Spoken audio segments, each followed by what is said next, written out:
Bismillahirrahmanirrahim. Assalamualaikum warahmatullahi wabarakatuh. Perkenalkan, saya Ajat Sudrajat dari Prodi Ilmu Tasawuf 6A.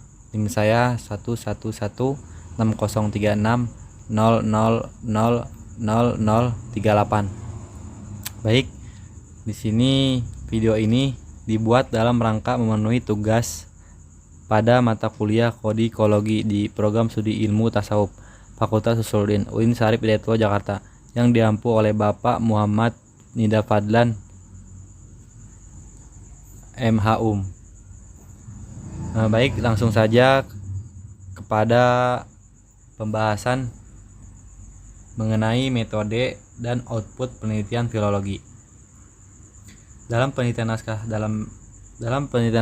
filologi itu terdapat ada objek penelitian filologi, permasalahan yang akan ditelitinya, dan data-datanya, lalu bagaimana cara pengangkatan datanya, bagaimana cara menganalisis datanya, dan teori, metodologi, dan teknik apa yang digunakannya.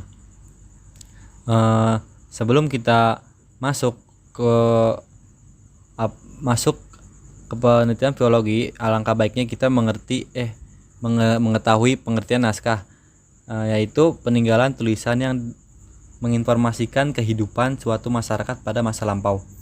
Wujud naskah itu terbagi dua, yaitu kertas dan lontar. Metode penelitian naskah. Mengapa mempelajari naskah? Itu ada dua, yaitu ada tiga asas kesinambungan: masa lampau, masa kini, dan masa depan. Untuk memahami kehidupan masa lampau, signifikan bagi kehidupan masa kini dan masa depan. Lalu ada budaya, yaitu sebagai produk masyarakat.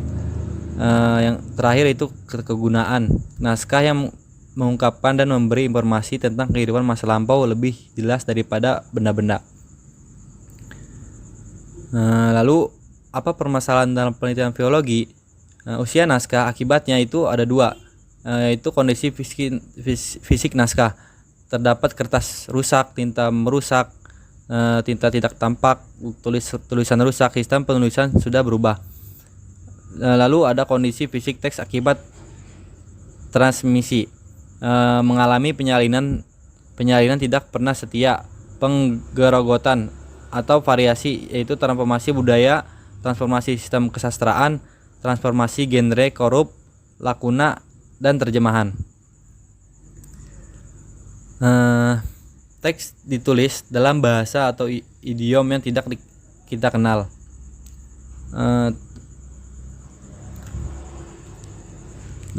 Tugas filologi tidak sekedar melakukan kritik teks, menghilangkan rintangan, dan tidak oleh menciptakan, membuat teks itu terbaca dan mengerti. Hal inilah yang paling penting. Tugas filologi dasarnya itu menyajikan dan menafsirkan. Penyajian dan interpretasi ditempatkan pada suatu kesatuan, yaitu edisi teks.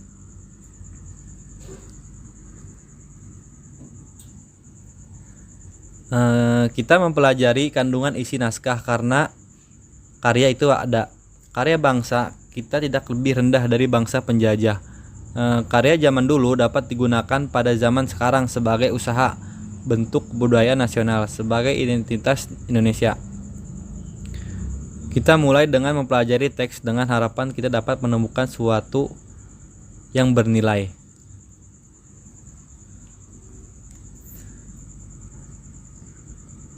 Lalu kandungan isi naskah merupakan pikiran, gagasan, perasaan, dan kepercayaan mereka. Kita tidak hanya membatasi pada pesan atau amanat saja. Apapun isinya, kita perhatikan apa yang mereka anggap penting, cantik, dan berguna. Itu bukan berarti kita meniru semua cara dan kebiasaan mereka. Kita berubah dari waktu ke waktu, demikian pula etikanya.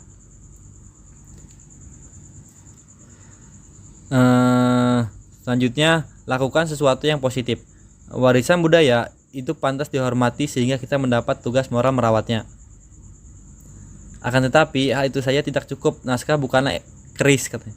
Kita harus memiliki gagasan yang jelas. Mengapa? Bagaimana sasaran itu bisa dicapai? Inti edisi teks adalah teks itu sendiri. Edisi teks harus disertai dengan adanya pembahasan tentang sumbernya, bacaan-bacaan varian, catatan-catatan tentang tempat yang tidak jelas atau bermasalah. Dan sebelum memunculkan edisi teks, perlu dibuat pengantar terlebih dahulu untuk memberikan sebanyak mungkin informasi yang dianggap berguna.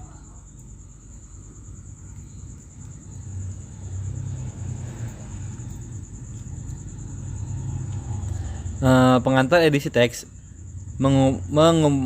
mengemukakan indikasi tanggal dan periode karya tersebut.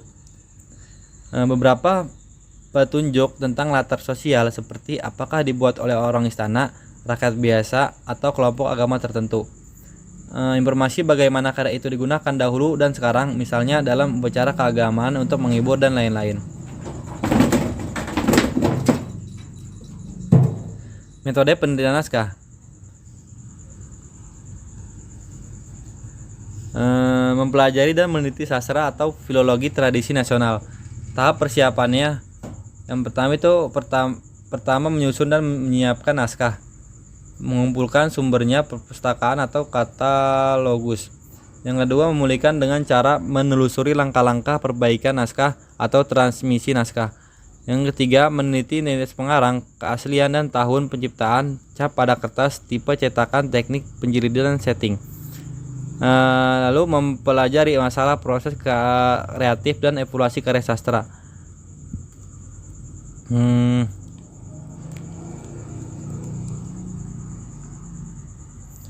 Mempelajari dan meneliti sastra atau filologi tradisional.